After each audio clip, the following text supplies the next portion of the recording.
again to Asia panel discussion, and I'm Shih-Ku, the chair of the local organizing committee of the CINP 2020 Taipei. You are all welcome to Taiwan, this lovely small country. You have a very, very live culture, traditional, and night market also has 101 towers. So please join us to CINP next June. So this topic will be regarding the polypharmacy. I think polypharmacy always criticized by academia that it is more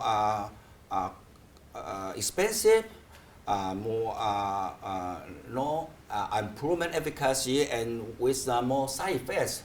But from our RIP study, it's a longitudinal study in Asia, including 15 countries, that we have about, 2 years ago, we have about 42% of polypharmacy. It means two kinds of antipsychotic used simultaneously to treat schizophrenia. So regarding this polypharmacy, I think from the academia, they criticize this, and but for the most practitioners, they still use polypharmacy. So what is your opinion about this, Dr. Kim? As a child adolescent psychiatrist, I also give a teaching for the residents of child psychiatric fellows and other practitioners. I highly recommend the monotherapy for the specific diagnosis for specific children. However, I come to know from the large-scale epidemiological data from my country and other countries, we have found that one child or one adolescent have 3 diagnoses simultaneously.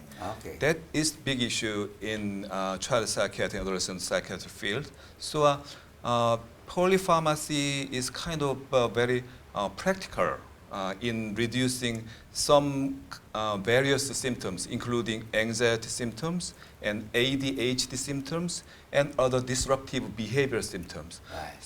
The kinds of the comorbid condition in child psychiatric patient is a main reason of polypharmacy in child psychiatric field.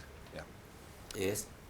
Okay. In Japan, as polypharmacy also is a big issue, but recently is government insurance system does not allow to the limitation of the number of the psychotropic drugs that do not cover the so that's why it's like behavioral therapy of the So it's kind of subsidy from the official. Yes, yes, but in recently we in the current training, the residency or psychiatric residency, we educate for monotherapy should be important because the polypharmacy is including it costs too much and also the unknown side effect.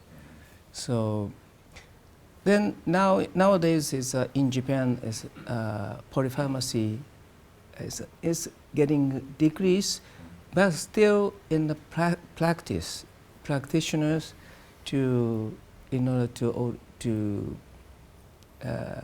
the patient complained, oh, I'm so anxious and depressed, is very heterogeneous symptoms.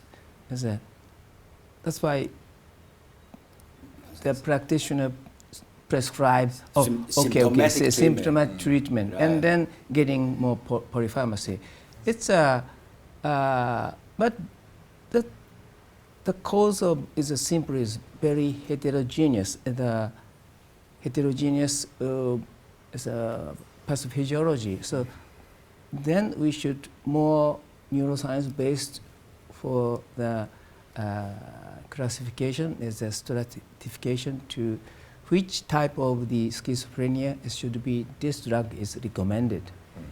Otherwise, it's a try and error, and then no, this must be polypharmacy.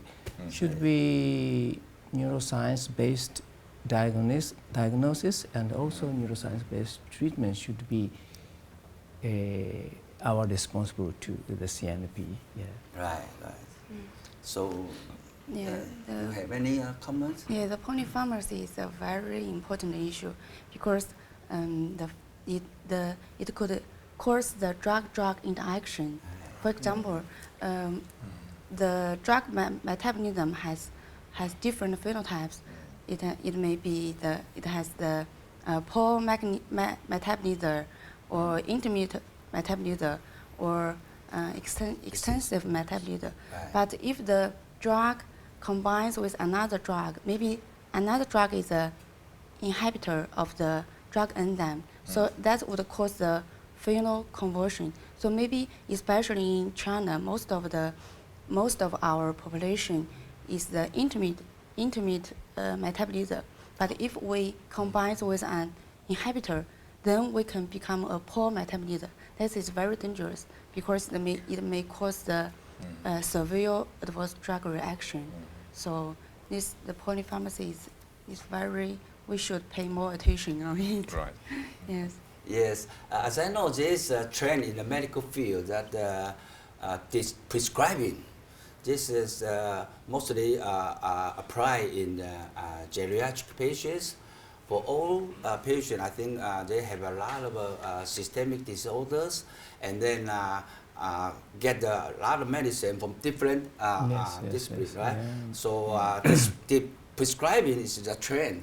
I think also in our psychiatric field, this is also our strategy that prescribing should be paid to some patients already on polypharmacy, and because when patient getting stable and getting better, then we should taper or decreasing the doses. I think this is our new lesson for our practitioners that describing guidelines. Yeah. Yes. Okay, is any suggestion or comment? Yeah, so I haven't said anything Yeah. about this topic, Okay. so let me say something from the viewpoint of basic researcher Yeah, right. using animal models. Mm-hmm. So in terms of polypharmacy,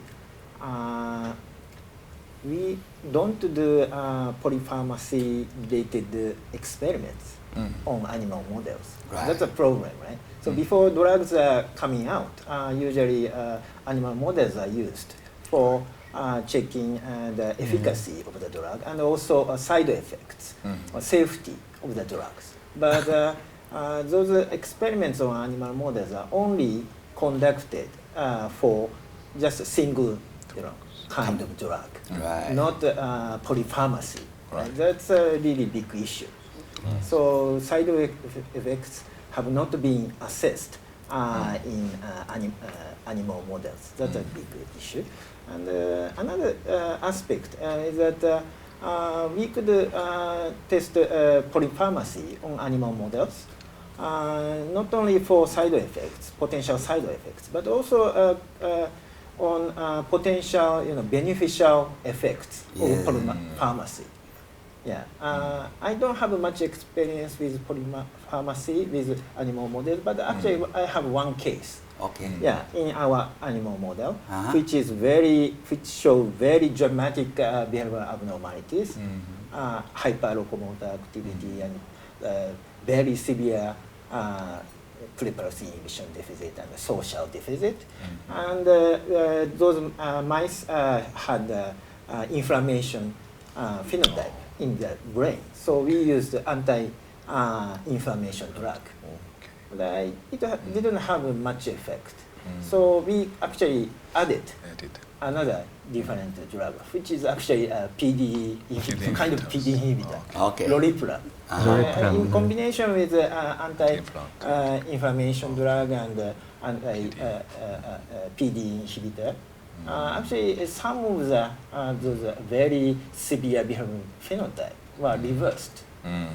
So there is a potential effect of multi drugs, and that can be assessed in animal models and could go back to human. Yeah. Yes. I There- think polypharmacy is criticized somehow, but as we know in the treatment of HIV disorder, I think polypharmacy is guideline, the so-called cocktail drugs. So maybe in the future that in our psychiatric disorder, there should be some guideline for polypharmacy to treat specific disorders. Right. Yeah. Could be beneficial. Beneficial, Yeah, yeah. maybe. Yes. Potential. Potentially more efficacy and less side effects. Yes, Yeah, yes. regarding that, maybe clinicians could be cooperative in accumulating big data of polypharmacy by making some kind of consortium or something, Yes. especially in Asian area, probably. Yeah. That would be very useful. Okay. Okay. Yeah, that's right. So we are finished here. This topic. Okay. Thank you.